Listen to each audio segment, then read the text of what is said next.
I've been thinking a lot lately about some of the things that I really like to do that I just never seem to get around to.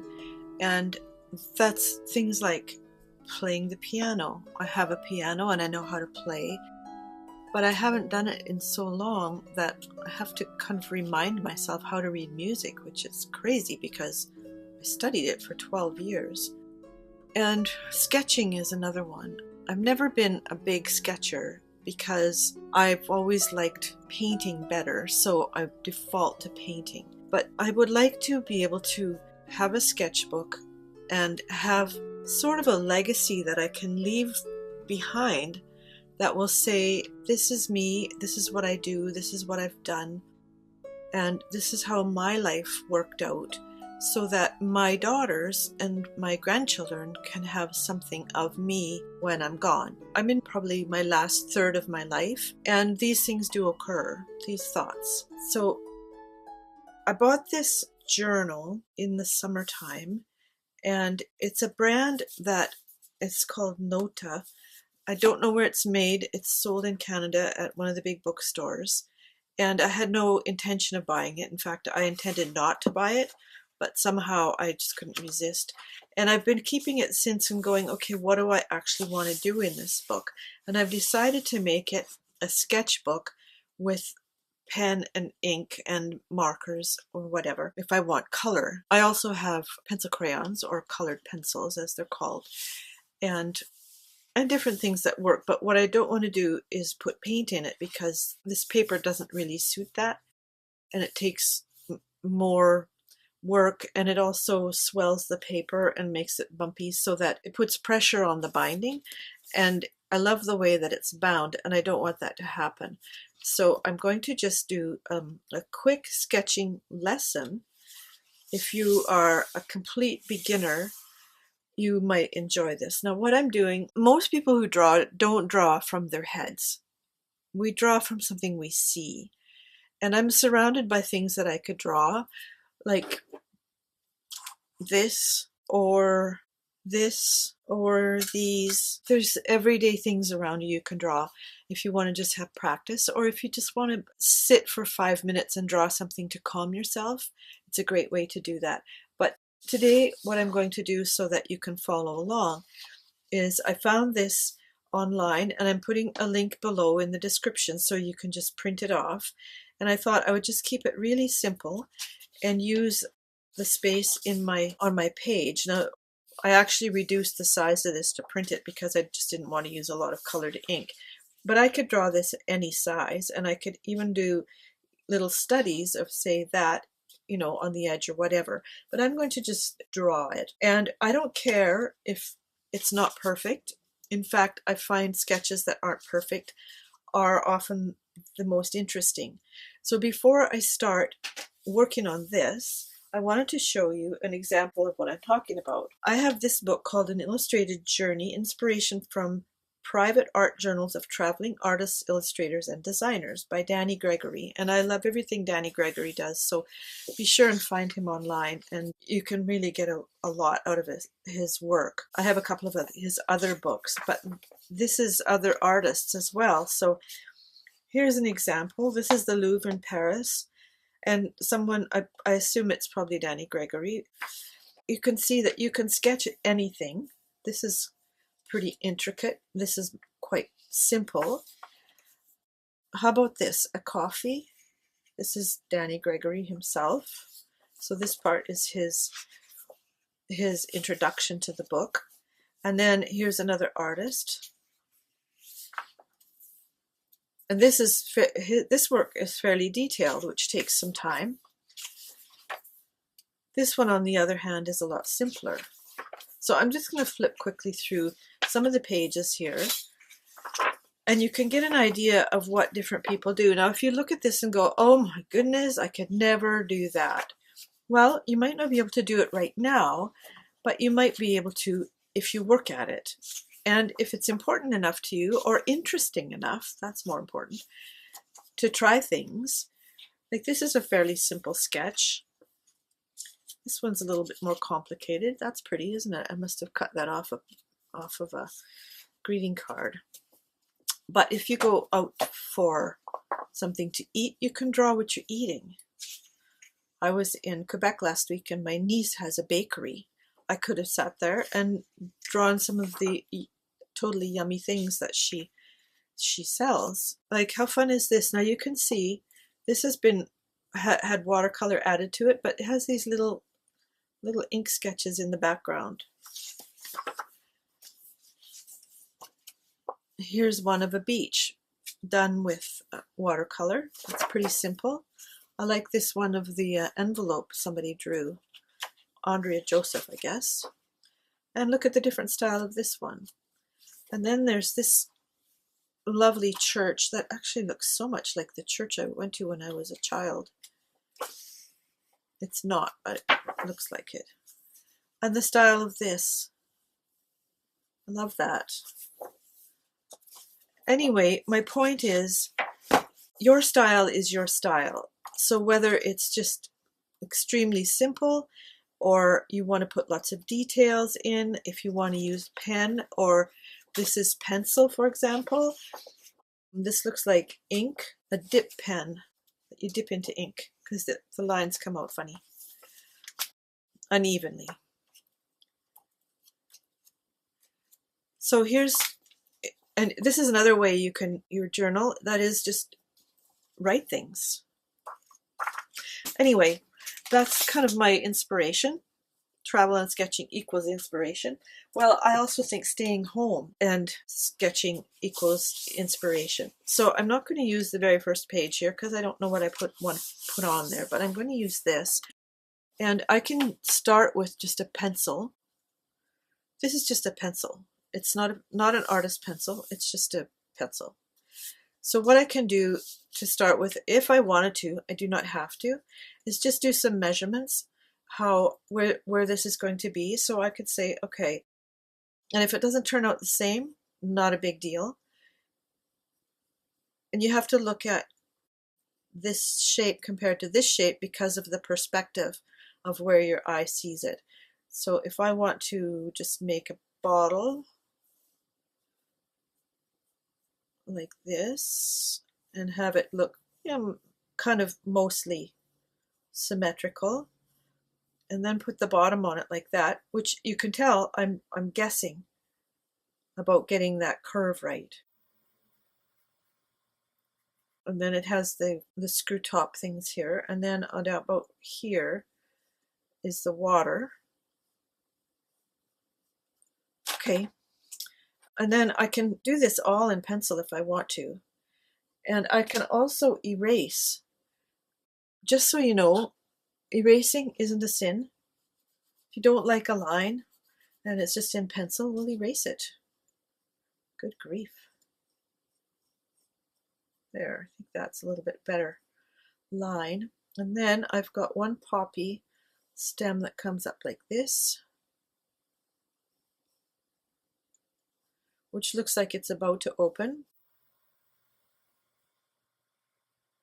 It gets a little bit distorted through there, and then it comes down here to the water where it ends, and then appears to move over, and that's the distortion of the water. So there's one of them. And then I've got this one that comes from here. See, I'm looking at my reference photo. So there's that one, which is younger, as in it's not really ready.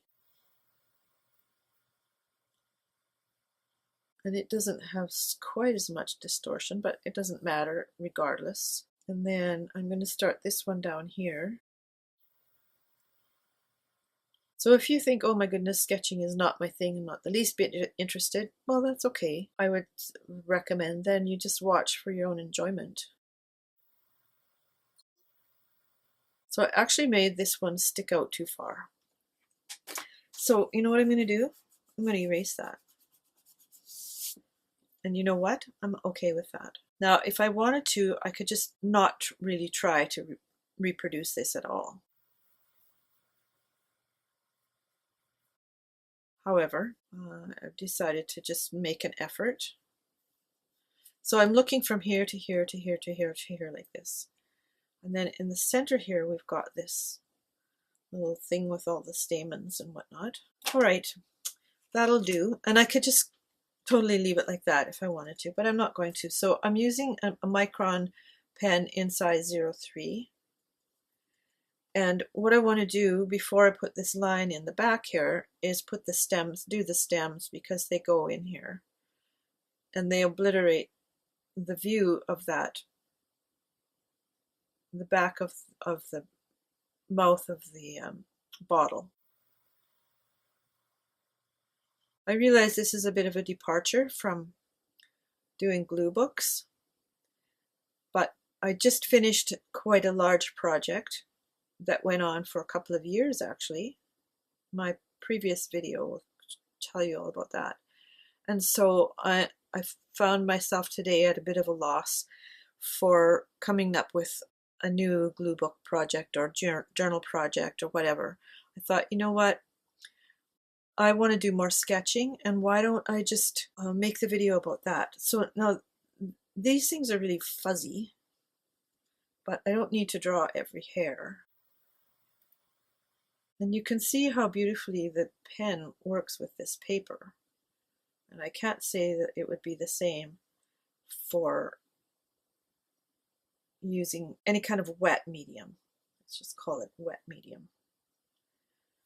So let's do this. These little units come right out here. And then there's kind of a colored space in there. And then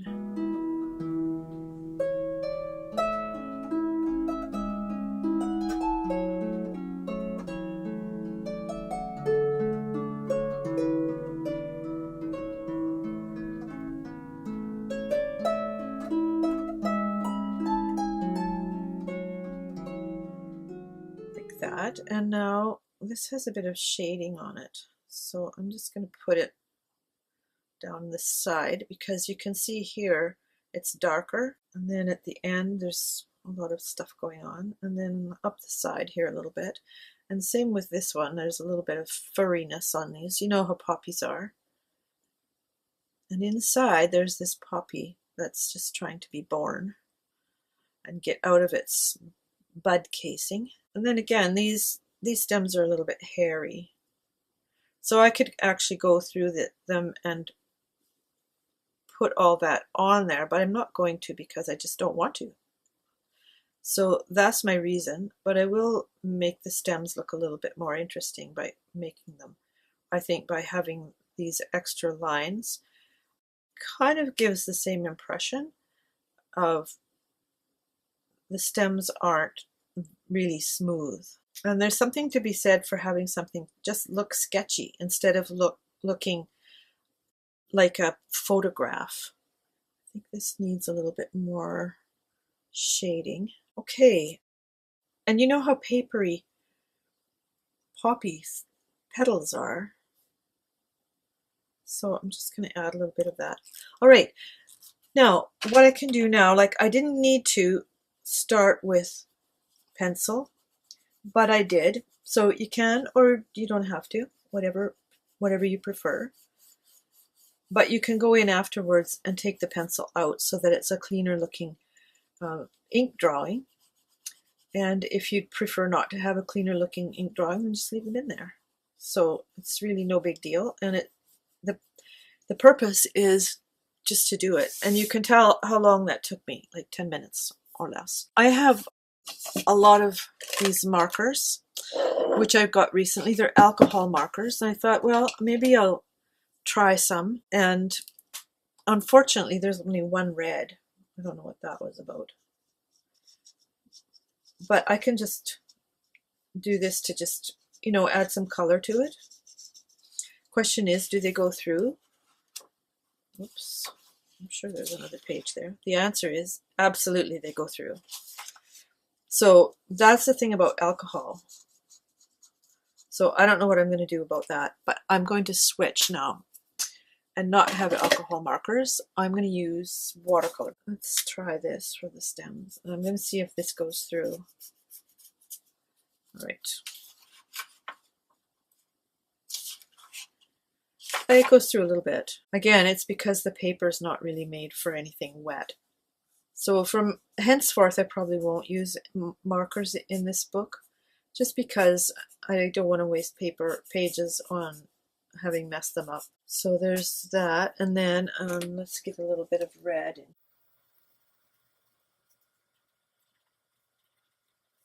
This is what I'm working with. Keep that one. Here's a brown.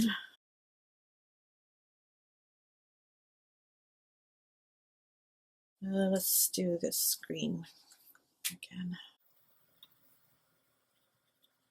So this wants a little bit more brown, browny red, reddy brown. Let's try this gold one. I think that'll do. And then for the glass, I'm not going to really put anything on there. So there's a little exercise you can try if you want to try sketching. It's very easy. All you have to do, you can look in the description below for this picture, and it's from Pixabay where it's free. You just have to download it and say thank you to the artist who designed it or took the photograph. But there's a good start for a new sketchbook. Just put a sketch in it. Now, what did I learn? Well, I learned that this paper doesn't respond well to anything wet. Anything wet. So from now on, if I want color, I'll be using something like this. I might just go ahead and not use any color in this book at all, because this pen really didn't come through. So on this page, I'll probably do something and just leave this.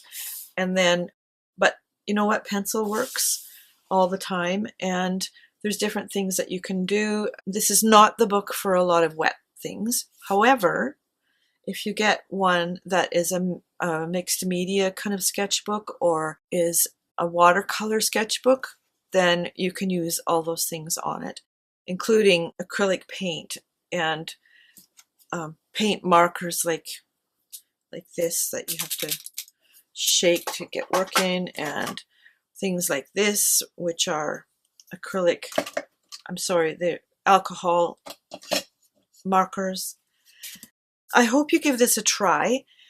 If it scares you, by all means try it, because you'll surprise yourself with what beautiful things you can create. Ultimately, I decided with this sketch that I'm not happy with how it bled through the paper, and I didn't really want that in the book. So I tore it, and as I mentioned before, these signatures are all like little separate books. So what happens is this, you can see the stitching here. So when I tear it along here, that means its opposite on the other side will also come out, which I can use for something else. I'm going to be using this book for I don't know what yet, but we'll see. One of the things I could do with this is to cut it out and use it in a glue book or in a journal or something like that. And I think that would be kind of a fun use for it, and it wouldn't be a problem to have the ink going through on the back. However, lesson learned, and that's just how it goes when you're creating.